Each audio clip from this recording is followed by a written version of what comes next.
Good evening, good evening, good evening. This is the Darjeeling first flush. I still have maybe three of these to get through before making my selection. So far, I think Spring Arise is my favorite.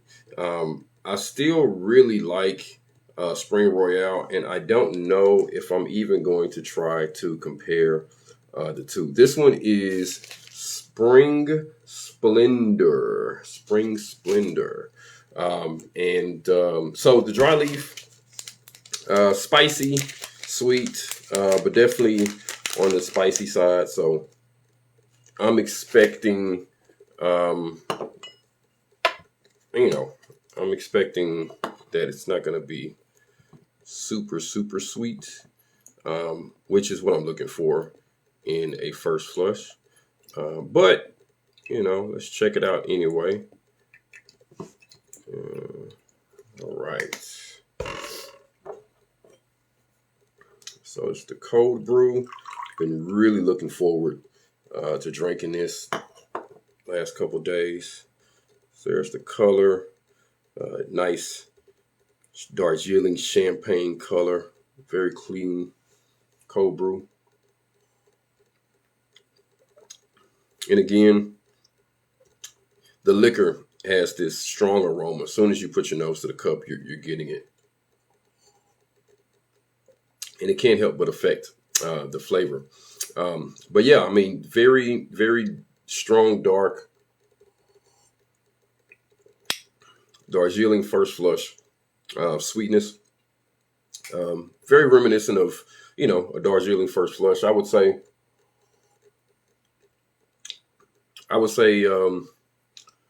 there's a little bit of bubble gum in there, but it's the kind of bubble gum that came in those white wrappers with that kind of chalky film on it, and that's what I'm getting. More of that chalky, sweet flavor.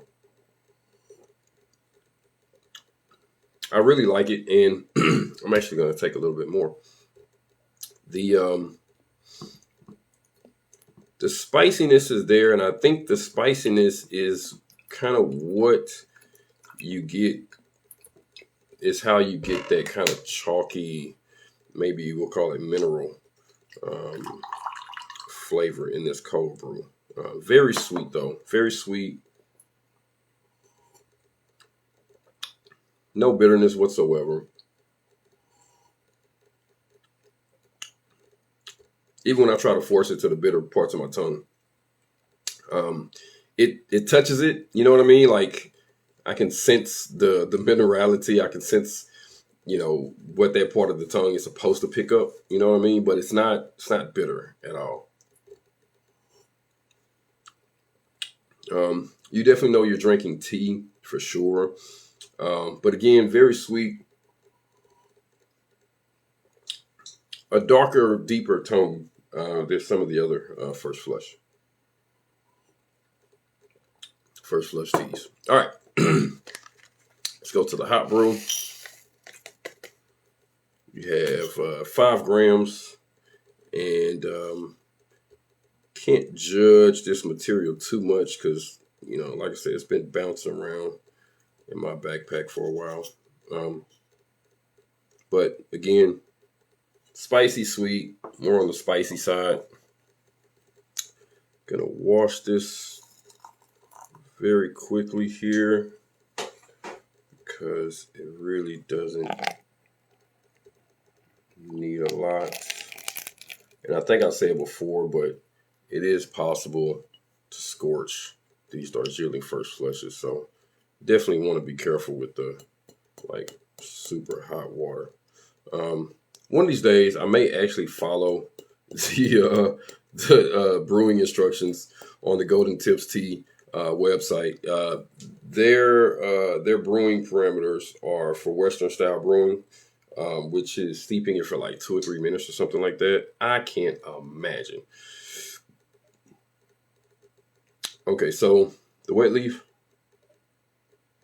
is typical of a Darjeeling, sort of a green spinach note, very savory.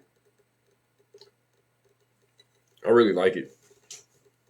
All right, gonna do this first infusion fairly quick. I don't think I want to do quite 30 seconds. Probably sitting at about right at 10 or 15 seconds. One of these days, I'm going to see if I overestimate or underestimate whenever I'm not following the watch. Yeah. So, green spinach type aroma coming off the wet leaf, and the leaves have really opened up and really have become not a vibrant green, but definitely a really pretty green, as you can see there. Yeah, that's nice. All right, here we go. A little bit of activity there. This is definitely not the champagne color of the cold brew. This is more of an apple juice, I'll call it. Quite a bit of activity. Not completely opaque, but definitely some activity there. See what we get.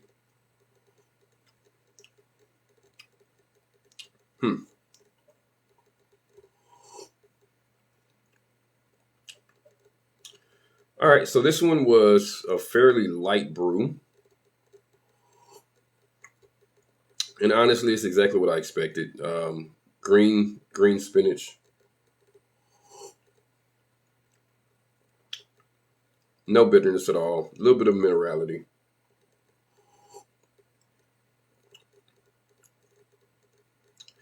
It tastes like you can overbrew this.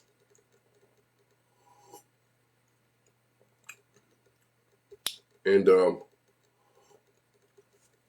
what I've come to learn with these Darjeelings is cooler temperatures bring about the sweetness, and the warmer temperatures bring out that kind of umami spinach flavor. And so I'm going to quickly cool this water and see what happens at 124 degrees Fahrenheit. I'm not even going to bother with trying to get it to 130 because I think cooler temperatures will actually outperform here. And so I'm going to put this thing on the clock. Like I said, I think you can overbrew this, but I'm going to risk it on this second infusion. And if I overbrew it, you know, so what? I'll do another infusion and won't brew it as long. How about that? All right, we're at 45 seconds. I'm gonna give it a full minute. See those pretty green colors? Exactly what you think of when you think of spring. And this is labeled a black tea, but it is definitely not a black tea. It's a Darjeeling black. All right, that's 1 minute.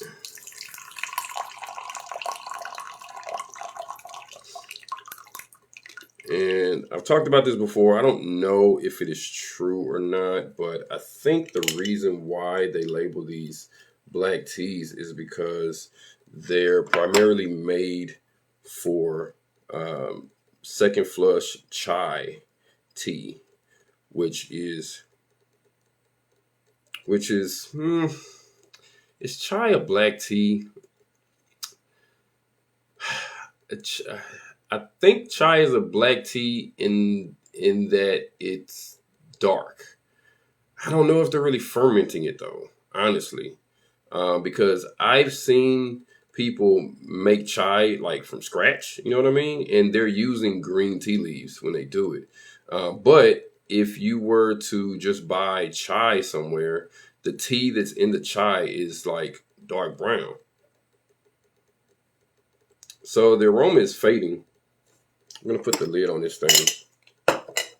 The sweetness is kind of maybe on the back end, but still a lot of that green spinach. All right, here we go.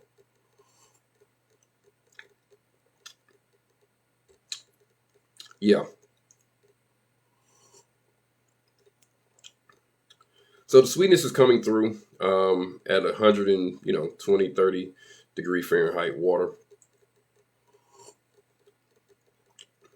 Still some of that green spinach, but honestly, I don't know if that's because I have had this first infusion, which was a lot of spinach, and it's just still on my tongue, or whether or not I'm still tasting a little bit of that in the brew.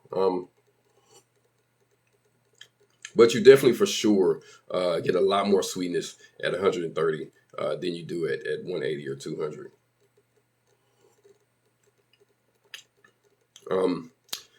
Unfortunately, I really don't have much to say about this one other than it is a very typical first flush Darjeeling black. It's it's nothing I'm excited about. It's not bad. It's a great tea. Um, Now I went back and watched some of my videos sampling these other Darjeelings, and there are some that I did not like at all. And Spring Arise was the one that I just really, I said it in the videos, like I think this is my favorite. So, like I said, I have a couple more to go through. Maybe one of those will be a favorite. I don't know, but so far it looks like Spring Arise is it. Um, the other thing is I don't know if Spring Arise is available yet, or if one will be available for 2023. So that's a bit of an issue. I don't know if I saw Spring Royale on the website either.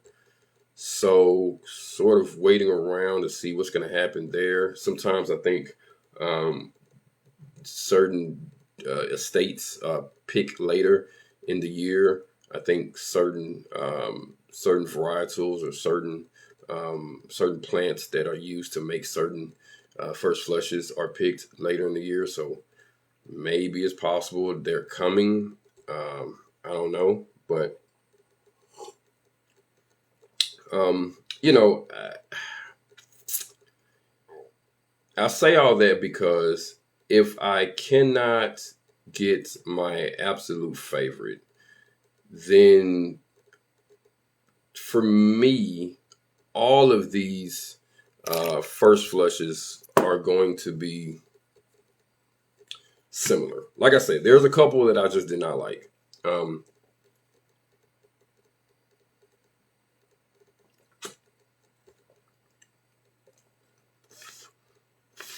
But on a day where I'm wanting something sweet, something cold, um, something to really hit the spot, unfortunately, this one doesn't do it for me. Um, but I think there are some decent substitutes if I can't get, my favorite.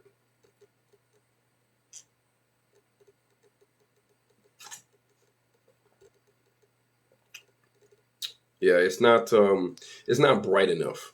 Like I say, this one is a darker, deeper, richer tone to it, which is great if you're making chai. And but for me, it doesn't scream springtime. Like poo, spring flowers and bubbles and pink bunnies and whatnot. It's more of a springtime, like Again, like I say, not a bad tea, just not what I'm looking for.